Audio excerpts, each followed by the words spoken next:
Hi, hello all, welcome to my YouTube channel. Meaning of ആർട്ടിൻ്റെ part 2 audio ആണ് ഇത്.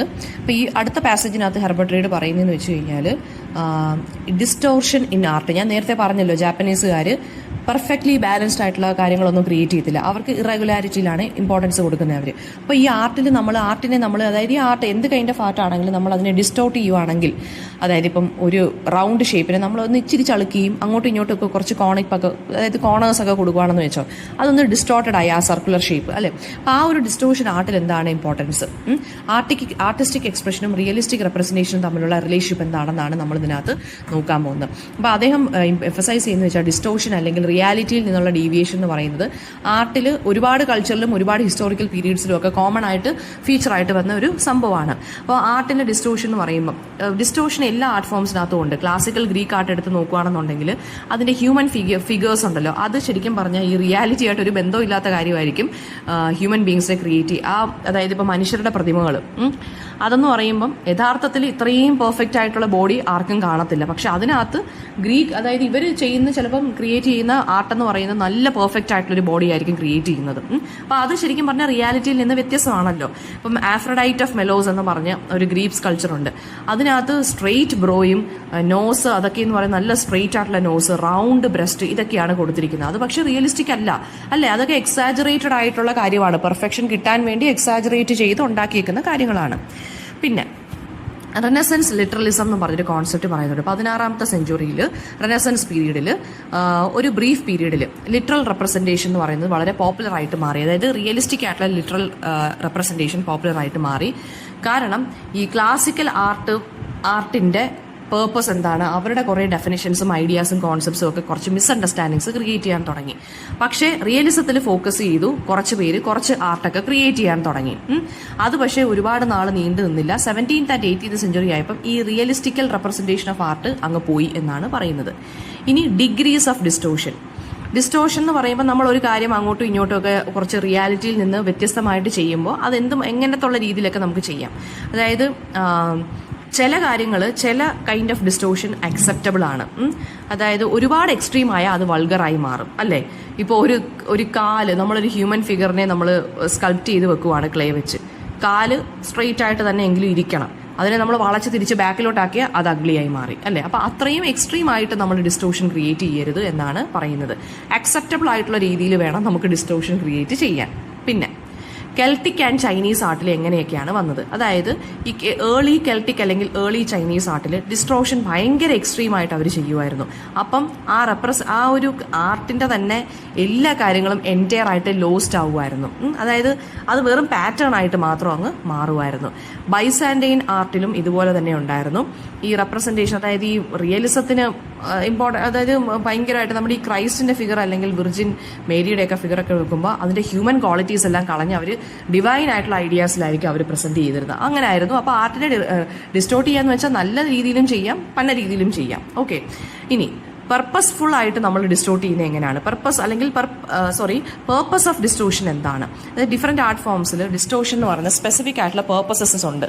അപ്പോൾ ഫോർ എക്സാമ്പിൾ നമുക്കിപ്പോൾ ഒരു ബാലൻസ്ഡ് പാറ്റേൺ ഉണ്ടാക്കുകയാണ്, അല്ലെങ്കിൽ ആർട്ടിസ്റ്റിന്റെ ഇന്നർ ഫീലിംഗിൽ തോന്നിയ ഒരു കാര്യമാണ് ഞാൻ ഇങ്ങനെ ചെയ്താലോ അങ്ങനെ ചെയ്താലോ റിയാലിറ്റിയിൽ നിന്ന് കുറച്ച് വ്യത്യസ്തമാക്കും. അങ്ങനെയൊക്കെ നമ്മൾ ഡിസ്റ്റോർട്ട് ചെയ്യാറുണ്ട്. ഫോർ എക്സാമ്പിൾ ഗോതിക് ആർട്ട് എടുത്ത് നോക്കുകയാണെന്നുണ്ടെങ്കിൽ ഗ്രീക്ക് ഐഡിയലിസവും ബൈസാൻഡൈൻ സിംബോളിസും ഒക്കെ ചേർത്തിട്ടാണ് അവർ എക്സ്പ്രസ് ചെയ്തിരുന്നത്. ഇനി മെനി ആർട്ട് ഫോംസിൽ അതുപോലെ തന്നെ ചൈനീസ് അല്ലെങ്കിൽ പേർഷ്യൻ അല്ലെങ്കിൽ നമ്മുടെ ഈസ്റ്റേൺ ആർട്ടൊക്കെ എടുത്ത് നോക്കുകയാണെന്നുണ്ടെങ്കിൽ റിയലിസ്റ്റിക്കൽ റെപ്രസെൻറ്റേഷൻ അല്ല അവർ ഇമ്പോർട്ടൻസ് കൊടുക്കുന്ന, റിഥം അല്ലെങ്കിൽ പാറ്റേണിനാണ് അവർ ഇമ്പോർട്ടൻസ് കൊടുത്തിരുന്നത്. ഇനി എൻവയോൺമെന്റും ടൈമും തമ്മിലുള്ള റോൾ എന്താണ്? ആർട്ടിനെ ശരിക്കും പറഞ്ഞാൽ കോണ്ടെക്സ്റ്റുമായിട്ട് ആർട്ട് ഇൻഫ്ലുവൻസ്, ഈ കോണ്ടെക്സ്റ്റ് അല്ലെങ്കിൽ ബാക്ക്ഗ്രൗണ്ട് അല്ലെങ്കിൽ എൻവയോൺമെന്റ് എന്ന് പറയുന്ന ഒരു സംഭവം ആർട്ടിനെ നല്ല രീതിയിൽ ഇൻഫ്ലുവൻസ് ചെയ്യുന്നുണ്ട്. ഫോർ എക്സാമ്പിൾ ആർട്ടിസ്റ്റ് ചെയ്തത് അല്ലെങ്കിൽ ആർട്ടിസ്റ്റിന്റെ മൈൻഡിൽ വന്ന ഒരേ ഒരു കാര്യം, ആർട്ടിസ്റ്റ് മാത്രമല്ല ഒരു ആർട്ടിനെ ഇൻഫ്ലുവൻസ് ചെയ്യുന്നത്, അയാളുടെ കാലഘട്ടത്തിലുള്ള സംഭവങ്ങൾ, ടൈം, എൻവയോൺമെന്റ്, ഹിസ്റ്റോറിക്കൽ കോണ്ടെക്സ്റ്റ്, ഇതെല്ലാം ആർട്ടിൽ റിഫ്ലക്റ്റഡ് ആയിട്ട് വരും. ഇപ്പം ഷേക്സ്പിയർ എഴുതിയിരുന്ന കാലഘട്ടമാണെന്നുണ്ടെങ്കിൽ ഷേക്സ്പിയറിന്റെ കാലഘട്ടത്തിലെ കുറേ കാര്യങ്ങൾ അതിനകത്ത് വരും, ഡ്രാമാസിനകത്ത് വരും. ഓക്കെ, പിന്നെ അടുത്തതെന്ന് വെച്ച് കഴിഞ്ഞാൽ ഫോമും പാറ്റേണും എന്താണ് എന്നാണ് നമ്മൾ നോക്കുന്നത്. ഈ പാറ്റേൺസ് ക്രിയേറ്റ് ചെയ്യുക, അതായത് ഫോർ എക്സാമ്പിൾ ഒബ്ജക്ട്സിനെ നമ്മൾ ഒരു ബാലൻസ്ഡ് ആയിട്ടുള്ള രീതിയിൽ അറേഞ്ച് ചെയ്ത് വെക്കും. അല്ലാതെ നമ്മൾ വിളക്കൊക്കെ വെക്കുകയാണെന്നുണ്ടെങ്കിൽ തല കുത്തിയൊന്നും നമ്മൾ വെക്കത്തില്ലല്ലോ. ഓരോ കാര്യങ്ങളെ നമ്മൾ കുറച്ച് പാറ്റേൺ രീതിയിൽ അല്ലെങ്കിലാണ് നമ്മൾ ബാലൻസ്ഡ് ആയിട്ടുള്ള രീതിയിലാണ് അറേഞ്ച് ചെയ്ത് വെക്കുന്നത്. അപ്പം ആർട്ടിലാണെന്നുണ്ടെങ്കിലും അങ്ങനെ തന്നെയാണ്. നമ്മളൊരു ഫണ്ടമെൻ്റൽ ഹ്യൂമൻ നേച്ചർ എന്ന് പറയുന്നത് അങ്ങനെയാണ്. നമ്മളെല്ലാം ബാലൻസ്ഡ് ആക്കിയേ വെക്കത്തുള്ളൂ. ഫോർ എക്സാമ്പിൾ ഒരു ചൈനയിലുള്ള ഒരു കാർവർ ആണെന്നിരിക്കട്ടെ, അതായത് ഈ സാധനങ്ങളൊക്കെ കാർവ് ചെയ്തെടുക്കുന്ന ആളാണെന്നിരിക്കട്ടെ, അദ്ദേഹത്തിന് കാർവ് ചെയ്യുമ്പോഴും അദ്ദേഹത്തിൻ്റെതായിട്ടുള്ള ഈ കർവിന് ഇങ്ങനൊരു വളവ് കൊടുക്കും. അദ്ദേഹത്തിൻ്റെ എടുക്കുന്ന ക്ലേക്ക് അദ്ദേഹം ഒരു മെഷർമെൻറ്റ് കാണും അല്ലേ. അപ്പോൾ അങ്ങനെയാണ് ഒരു ഡിസൈൻ ക്രിയേറ്റഡ് ആവുന്നത്. പിന്നെ അപ്പം നമ്മൾ ഇന്ന മെഷർമെൻറ്റ്സ് എടുത്ത് ഇന്ന രീതിയിലൊക്കെ നമ്മളിപ്പോൾ ഒരു കുതിര ഉണ്ടാക്കാൻ പോവുകയാണ്. എവിടെയൊക്കെ കേവ് കൊടുക്കണമെന്നും എവിടെയൊക്കെ കേവ് കൊടുക്കണ്ട എന്നും ഈ ഉണ്ടാക്കുന്ന ആൾക്ക് നല്ല ബോധം കാണും. അപ്പോൾ അത് എപ്പോഴും കേവ് ബാക്കിയുള്ള എല്ലാവരും ചെയ്യുന്ന പോലെ ആകണമെന്നും ഇല്ല. പക്ഷേ എന്നാലും അദ്ദേഹം ഒരു കുതിര ഉണ്ടാക്കാൻ നോക്കുകയാണെന്നുണ്ടെങ്കിൽ അത് അറ്റ് ലാസ്റ്റ് എന്താണ് കുതിരയുടെ ഷേപ്പിൽ തന്നെ വരും. നെക്സ്റ്റ് ഇദ്ദേഹം ചൈനീസ്, അതായത് മോഡേൺ ആർട്ടും മാറ്റസി എന്നുള്ള ആർട്ടിസ്റ്റിന്റെ ഒരു ഇത് എങ്ങനെയാണെന്നാണ് അദ്ദേഹം കമ്പയർ ചെയ്യുന്നത്. അതായത് ഈ ട്രഡീഷണൽ ചൈനീസ് ആർട്ടും മോഡേൺ ആർട്ടും തമ്മിലുള്ളൊരു പാരലസമാണ് ഇദ്ദേഹം നോക്കുന്നത്. ഈ മാറ്റസിയുടെ പെയിന്റിംഗ് ആയിട്ടുള്ള ഒരു ലേ റെപ്പോസ്ഡ് മോഡൽ എന്ന് പറഞ്ഞൊരു എക്സാമ്പിളാണ് ഇദ്ദേഹം എടുത്തിരിക്കുന്നത്. മാറ്റസി എന്ന് പറയുന്നത് ഈ റിയലിസ്റ്റിക്കൽ ഡെപ്പിക്ഷന് മാത്രം കൺസേൺഡ് ആയിട്ടുള്ള ഒരു ആർട്ടിസ്റ്റ് അല്ല. അദ്ദേഹം പിന്നെ എന്താ പറയുക, ഈ പാറ്റേൺ ക്രിയേറ്റ് ചെയ്യാൻ എപ്പോഴും ശ്രദ്ധിക്കുന്ന ഒരാളാണ്. ആ ഒരു സീനിന്റെ എസെൻസ് ക്രിയേറ്റ് ചെയ്യാൻ എന്തൊക്കെ പാറ്റേൺസ് യൂസ് ചെയ്യണം അങ്ങനെ ശ്രദ്ധിക്കുന്ന ആളാണ്. അപ്പം അദ്ദേഹത്തിന്റെ വർക്ക് ഓഫ് ആർട്ട് എന്ന് പറയുന്നത് കുറച്ചും കൂടി വിവിഡാണ്. അത് വളരെ റിയലിസ്റ്റിക് ആണ്. അപ്പം റിയൽ ആയിട്ടൊരു കാര്യമാണ് അദ്ദേഹം ചെയ്യുന്നുണ്ടെങ്കിലും അദ്ദേഹം പാറ്റേണിന് ബാക്കിയുള്ള കാര്യങ്ങൾക്കും കൂടി ഇമ്പോർട്ടൻസ് കൊടുത്ത് ആണ് അദ്ദേഹം ചെയ്യുന്നത്. അപ്പം റിയലിസ്റ്റിക്കൽ റെപ്രസെന്റേഷനും ഉണ്ട് താനും, പക്ഷേ കുറച്ചും കൂടി വെറൈറ്റി ആയിട്ടും ഇരിക്കും. ഇനി പാറ്റേണും ആർട്ടും തമ്മിലുള്ളത്, പാറ്റേൺ എന്ന് പറയുന്നത് എസെൻഷ്യൽ ആണ്, പക്ഷേ ആർട്ടിന് സഫീഷ്യന്റ് ആണെന്ന് നമുക്ക് പറയാൻ സാധിക്കില്ല. അതായത് എവറി വർക്ക് ഓഫ് ആർട്ട് എന്ന് പറയുന്നത് സം കൈൻഡ് ഓഫ് പാറ്റേൺ കാണും, പക്ഷേ എല്ലാ പാറ്റേൺസും വർക്ക് ഓഫ് ആർട്ടിനകത്ത് നമുക്ക് എപ്പോഴും കൂടുതലായിട്ട് യൂസ് ചെയ്യാനും പറ്റത്തില്ല. ഫോർ ഇൻസ്റ്റൻസ് ഒരു സിമ്പിൾ ജിയോമെട്രിക് ഡിസൈൻ അല്ലെങ്കിൽ ഒരു intricate design of a machine made carpet. അതെന്ന് പറയുന്നത് വെൽ ബാലൻസ്ഡ് സിമെട്രിക്കൽ ആയിരിക്കും, പക്ഷേ അതിന്റെ കോംപ്ലക്സിറ്റിയും ഇമോഷണൽ ഡെപ്തും നമ്മൾ ആർട്ടിൽ കൊണ്ടുവരുവാണെന്നുണ്ടെങ്കിൽ അത് ഡിഫറെന്റ് ആയിരിക്കും. ഓക്കെ, അപ്പോൾ അതായത് ഒരു കാർപ്പറ്റ് അത് നമ്മൾ റിയൽ ആയിട്ട് കാണുന്നതും ആർട്ടിലോട്ട് കൊണ്ടുവരുമ്പോഴും തമ്മിൽ നമുക്ക് ഡിഫറൻസ് കാണും. ഓക്കെ, അപ്പോൾ വർക്ക് ഓഫ് ആർട്ട് എന്ന് പറയുന്നത് എന്താണ്, ഈ ഷേപ്പിനെ നമ്മൾ വളരെ പ്ലീസിംഗ് ആയിട്ടുള്ള രീതിയിൽ ബാലൻസിംഗ് ആയിട്ടുള്ള രീതിയിൽ അറേഞ്ച് ചെയ്യുക എന്ന് മാത്രമല്ല, കുറച്ചും കൂടി ഡീപ്പർ ആയിട്ടുള്ള ഒരു കൈൻഡ് ഓഫ് ഫോം അല്ലെങ്കിൽ എക്സ്പ്രഷൻ അതിന് കൊടുത്തിരിക്കണം എന്നാണ് പറയുന്നത്. നെക്സ്റ്റ് പാസേജ് എന്ന് പറയുന്നത് അത് ആർട്ടിന്റെ നേച്ചറിനെ കുറിച്ചും സെൻസിബിലിറ്റിയെ കുറിച്ചും ആർട്ടിസ്റ്റിന്റെ റോളിനെ കുറിച്ചുമാണ് പറയുന്നത്. അപ്പം അത് സ്റ്റാർട്ട് ചെയ്യുന്നതെന്ന് വെച്ച് കഴിഞ്ഞാൽ it States that people expect originality from artist അല്ലേ. അതൊരു യുണീക്ക് പെർസ്പെക്റ്റീവാണ്. ഇപ്പം നമ്മളിപ്പോൾ ഒരു സിനിമ ഇറങ്ങിയാലും അത് ഒറിജിനാലിറ്റി ഉണ്ടോ, അതായത് ഒറിജിനാലിറ്റി ഇൻ ദ സെൻസ് ആരും കോപ്പി അടിച്ചതല്ല, അത് വേറെ എവിടെ നിന്ന് വന്നതല്ല, ആർട്ടിസ്റ്റിന്റെ ഒരു ട്രൂ ക്രിയേഷൻ ആണ് എന്നൊക്കെ നമ്മൾ വിചാരിച്ചിരിക്കുന്ന വ്യക്തികളാണ് നമ്മളെ ഹ്യൂമൻ ബീങ്സിന്റെ ഒരു ഫണ്ടമെന്റൽ നേച്ചറാണ് അതെന്ന് പറയുന്നത്. പക്ഷെ however the focus on an ആർട്ടിസ്റ്റിന്റെ മെസ്സേജ് എന്ന് പറയുന്നത് it can mislead the viewers. അതായത് ഇപ്പം നമ്മളിപ്പോൾ ഒരു സിനിമ കണ്ടു, അദ്ദേഹം പറയാൻ ഉദ്ദേശിച്ച കാര്യങ്ങൾ എന്തൊക്കെയാണെന്ന് ചില ഡയറക്ടേഴ്സ് ചില ഫിലിംസിനകത്ത് കാണിക്കും, ചിലവർ പറയത്തില്ല, ചിലപ്പം ചിലർ റീഡേഴ്സിന് വിട്ടുകൊടുക്കും അല്ലെങ്കിൽ ഓഡിയൻസിന് വിട്ടുകൊടുക്കും. അപ്പോൾ ആർട്ടിസ്റ്റിന്റെ മെസ്സേജ് എന്താണെന്നുള്ളത് ചില വ്യൂവേഴ്സിനെ മിസ്ലീഡ് ചെയ്യാൻ നമുക്ക് ചിലപ്പം ചില മിസ്കോൺസെപ്ഷൻസ് ഒക്കെ വരാൻ തുടങ്ങും ചില സിനിമകളുടെയൊക്കെ എൻഡിങ് ഒക്കെ വരുമ്പം. അപ്പം മീനിങ് ഓഫ് അതായത് ആ വർക്കിന്റെ എന്ന് വെച്ച് കഴിഞ്ഞാൽ നമ്മൾ എപ്പോഴും കൂടുതൽ ഇമ്പോർട്ടൻസ് അതിന്റെ മീനിങ്ങിന് അല്ലെങ്കിൽ ആ ഒറിജിനാലിറ്റിക്ക് നമ്മൾ കൊടുക്കുന്നു എന്നുള്ളതാണ്. ആർട്ട് എന്ന് പറയുന്നത് എന്താണ്, ഒരു കൈൻഡ് ഓഫ് സെൻസറി എക്സ്പീരിയൻസ് ആണ്. ഇപ്പോൾ ഫോർ എക്സാമ്പിൾ നമ്മളിപ്പോൾ ഒരു സിനിമ കണ്ട് അതിനെ നമ്മൾ കീറി മുറിച്ച് അനലൈസ് ചെയ്യുന്ന പണ്ടൊന്നും അങ്ങനെ ഇല്ലായിരുന്നു. നമ്മളൊരു സിനിമ കണ്ടു കഴിഞ്ഞാൽ അത് ചിരിക്കാനുള്ളതാണെങ്കിൽ ചിരിക്കുന്നു, കളയുന്നു, നമ്മൾ കുറച്ച് ഡിസ്കസ് ചെയ്ത് നോക്കി അതിന്റെ കഥ ഇങ്ങനെയാണ്, ആർട്ടിസ്റ്റുകൾ അഭിനയിച്ചോ ഇല്ലയോ, ഇതൊക്കെ ഉള്ളൂ. ഇപ്പം നിങ്ങൾക്ക് തന്നെ അറിയാം, based on some certain YouTube ചാനൽസിന്റെ റോസ്റ്റിംഗ് ഒക്കെ വെച്ച് നോക്കുകയാണെന്നുണ്ടെങ്കിൽ അവർ നല്ല രീതിയിൽ ഈ തലധാരയുടെ കീറി മുറിച്ചാണ് എക്സ്പ്ലെയിൻ ചെയ്യുന്നത്, ഓരോ കാര്യങ്ങൾ എക്സ്പ്ലെയിൻ ചെയ്യുന്നത്. അപ്പം ഒരുപാട് കാര്യങ്ങൾ നമ്മൾ സിനിമയുടെ ബാക്ക്ഗ്രൗണ്ടിലുള്ള കാര്യങ്ങൾ, ഡയറക്ഷനും കാര്യങ്ങളും സോങ്സ് ആണെന്നുണ്ടെങ്കിലും എല്ലാം നമ്മൾ അനലൈസ് ചെയ്യപ്പെട്ട് നമ്മളും ഇപ്പം മനസ്സിലാക്കി വരുന്നുണ്ട്. ഓക്കെ, സോങ്സ് ആണെന്നുണ്ടെങ്കിലും എല്ലാം. അപ്പം ക്യാമറ ആംഗിൾസ് ഒക്കെ ആണെന്നുണ്ടെങ്കിലും ഷോട്ടുകളാണെന്നുണ്ടെങ്കിലും എല്ലാം നമുക്കിപ്പം എക്സ്പ്ലെയിൻ ചെയ്ത് പറഞ്ഞു തരുന്നുണ്ട് യൂട്യൂബിനകത്താണെന്നുണ്ടെങ്കിലും പല ആളുകളും. അപ്പം നമ്മൾ ഇപ്പോൾ എന്തിൻ്റെയൊക്കെ പുറകെ, നമ്മൾ പല ഫാക്ടേഴ്സിൻ്റെ പുറകെയാണ് ഒരു സിനിമ വന്നു കഴിഞ്ഞാൽ അല്ലേ.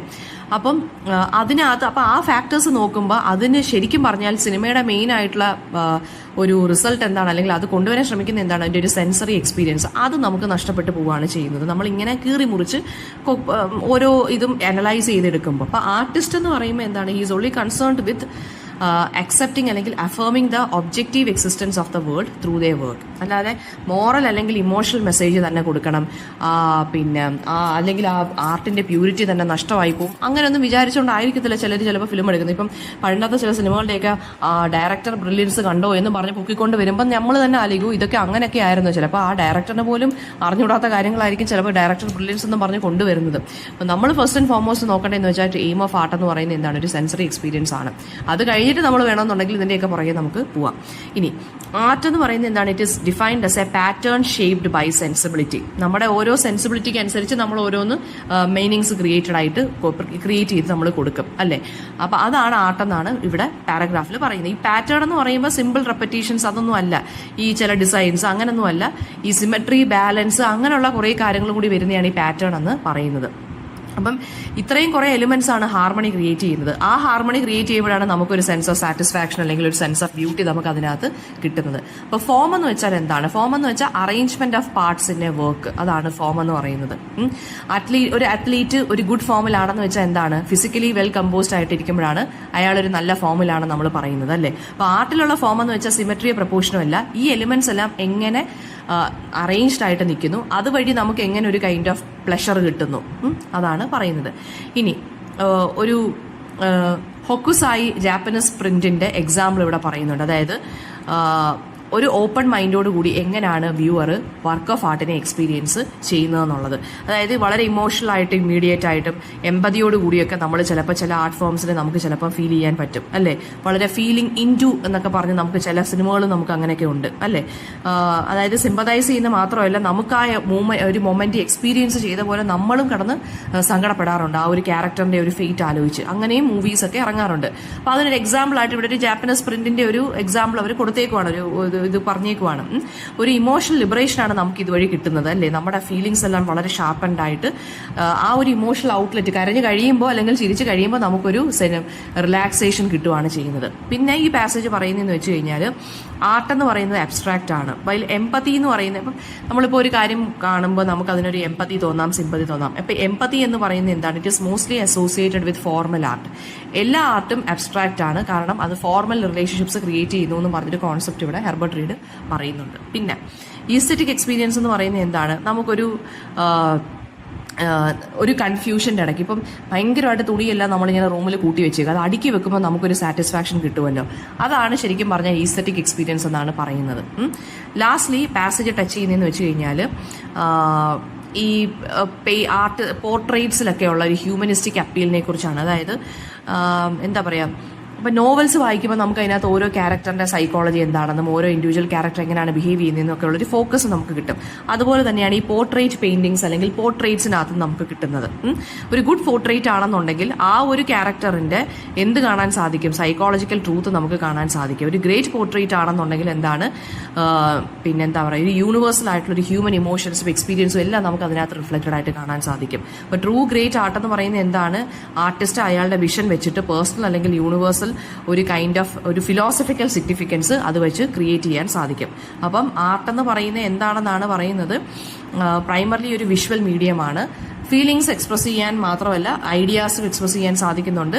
ആൻഡ് ദ മോസ്റ്റ് സക്സസ്ഫുൾ ആർട്ടിസ്റ്റുകൾ എന്ന് പറയുന്നത് എന്താണ്? ഈ ഒരു ടെക്നിക്കൽ സ്കില്ലിനെ ബാലൻസ് ചെയ്യാൻ സാധിക്കുന്നവരാണ്, അല്ലെങ്കിൽ ഒരു സൈക്കോളജിക്കൽ ഇൻസൈറ്റ് അല്ലെങ്കിൽ ഒരു ഫിലോസഫിക്കൽ പെർസ്പെക്റ്റീവ് ആർട്ടിൽ ക്രിയേറ്റ് ചെയ്യാൻ പറ്റുന്നവരാണ് മോസ്റ്റ് സക്സസ്ഫുൾ ആയിട്ടുള്ള ആർട്ടിസ്റ്റുകൾ എന്നാണ് പറയുന്നത്. എന്തെങ്കിലും ഡൗട്ട് ഉണ്ടെങ്കിൽ കമൻറ്റ് ബോക്സിൽ ചോദിക്കുക. Thank you.